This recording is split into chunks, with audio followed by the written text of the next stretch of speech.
Hello everyone and welcome to another video talking geeky stuff with me, Tenshi, and there's another video, anime focus, and the title or the anime is Ghost in the Shell.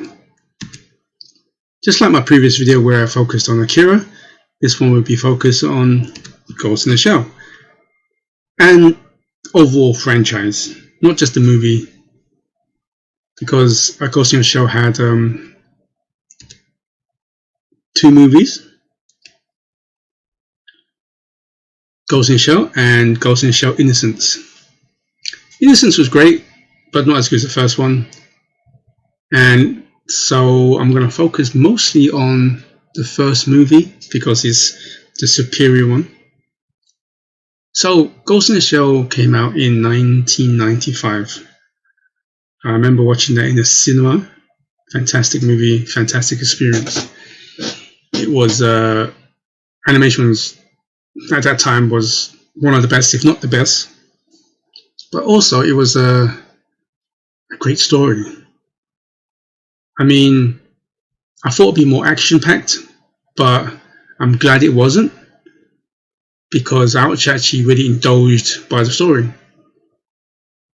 And the story, you had loads of questions like what makes you human, artificial intelligence, internet, cyber, your body, how it's easy to manipulate people,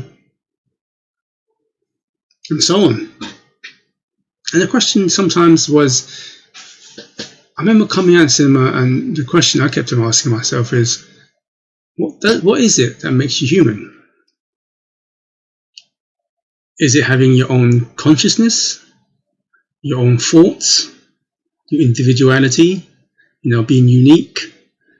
Or is it a natural birth, a natural body? You grow old, you die from diseases, viruses, and so on. But what if technology is so advanced where most of the human race, majority of them, was cybernetics, when you don't have to age? They can take your brain, your consciousness, move it over to another body. Does that take away your humanity? You can argue my humanity is my consciousness. But what if technology got to a point where they can take that away as well? If you watch the movie, you will notice there was a person there who had his memory wiped, implanted with fake memories, fake consciousness, fake love. And I'm not talking about BTS fake love either.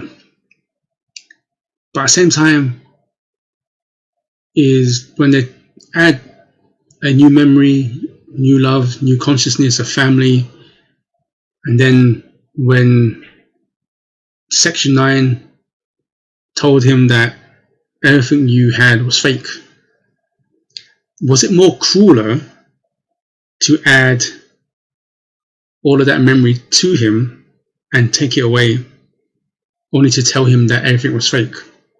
Because before that, he was just nobody. He lived on his own. He had no girlfriend, no wife, no children. But for that moment when his mind was taken over, that gave him life, was he had a wife, he had children, he had someone to love. But that was fake. But he felt real for once. Then you ask the question, is that not human as well? Hope. No, he had a bit of hope in his life, but of course that was fake. And then you go in the question of AI, artificial intelligence, when they created the Puppet Master. The Puppet Master, slowly became conscious of surroundings, self-aware, and start questioning, is the Puppet Master human as well? And it was a military project. It's got a lot of political behind the scenes covering up. He was sent out in the World Wide Web to control, businesses, society itself. But through that, Puppet Master learned about the collective conscience, and of course, Major Kuznagi wanted to find out what is a collective conscience. And I think that's where the movie kind of branched off, especially when you watched it again in 10 years' time in 2005. I remember watching it again 2015, 20 years' time. And every decade, it was better because your society that you live in now is slowly starting to resemble the actual society inside Ghost in the Shell. Internet's got better. Society in today's world is so reliant on the internet, and in a way our lives are run through media, social media, YouTube, Twitter, Facebook, Instagram, everything is through that. People who make YouTube videos, they probably may not be good in public. They may be a quiet person, but through YouTube, their personality shines out. Or maybe they can have an alter ego, a fake personality. In a way, it's kind of like Ghost in the Shell. What is real and what's not? Are the people on the screen their real personalities and so on, right? And then you've got to think about are we individuals anymore? I like to say we are, but you look at today's world, everybody seems to be following everybody, right? Everybody's influencing everybody. The media can just run with a story, no matter if it's a lie or not, or taken out of context. People will believe it. The cancel culture, all that stuff. And once you have a belief on one side, logic doesn't seem to work anymore. I think that's the society that we're living in. And you look at Ghost in the Shell, it kind of talks about that. So I ask the question: are we really individuals anymore? I mean, look at how things are. Once a trend sets, everybody just jumps on it. Bandwagon jumpers. 20 years ago, nobody's into comics. If there was hush hush about it, right? But now it's a cool thing. Everyone's into comics. Everyone's a bit of a geek, right? Why? Because it's cool. It's trendy. It's a collective thing now. Everybody's collectively into that. Well, that's another story for another day. I just want to move on to how Ghost in the Shell spans franchise. But before that, totally forgot, Ghost in the Shell 2 Innocence. It may not be as good as the first movie, but it was still great. Animation was fantastic.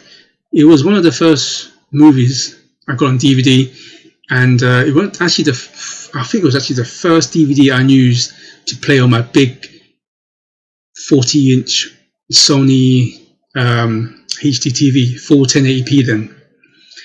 Wow, the image was fantastic. Especially if you watched it, there's that scene in the middle where it's like a festival. That was fantastic. I showed my friend that. A week later, he went and bought the same TV as me. He was convinced.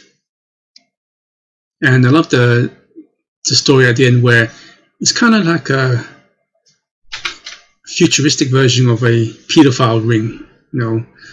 How they got little girls and take their consciousness and put it in dolls, like sex dolls and so on. So that's a good twist on that. You know what? I can see that happening in 10, 20, 30 years' time. They're probably trying to do that now in the black market. Who knows? So anyway, let's move on to how Ghost in the Shell has expanded to other things like TV shows, TV series. The first season of Standalone Complex to the second gig, thought they were great TV shows. Definitely check them out. Animation was good. Of course, not as good as the movies, but for a TV show, you can see the high production value. The story is great. It really focuses a lot more on investigation, the political side of things, how they're mixed up with religion, how almost religion and politics are very similar. How you can make people believe in things and follow a new wave or something, just everybody becomes a rat following the Pied Piper. And the first one, there's an interconnecting storyline of the Laughing Man. The second one was about is something called the Individual 11. Definitely check out the new movie, fantastic as well. I would say that one's better than Innocence, not as good as the first one, that's still the best one. And then Arise. It's kind of like a prequel, how she recruited her team. Well, my only problem is I don't like her design in that. But I like the animation, it's great, and I like the like a prequel, you get to know the characters a lot more. But even before all of this, it was actually based on a manga by Masamune Shirow. Like many people, I didn't know it was a manga first.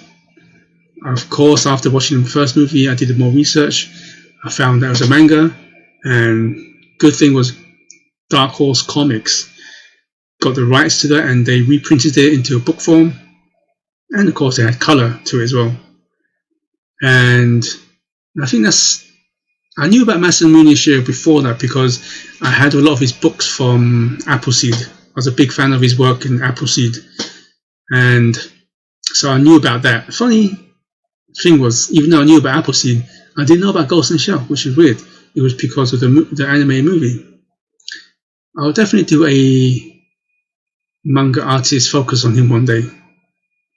But please let me know what you think about Ghost in the Shell as a whole, franchise, comics, manga, TV shows, to the movie. And I'm not going to talk about the live action starring Scarlett Johansson. Maybe talk about it in another video, but let's put that to the side for now. Let me know what you think about the franchise. Have you read the manga? Have you watched the TV shows? Or you just watched the movies themselves?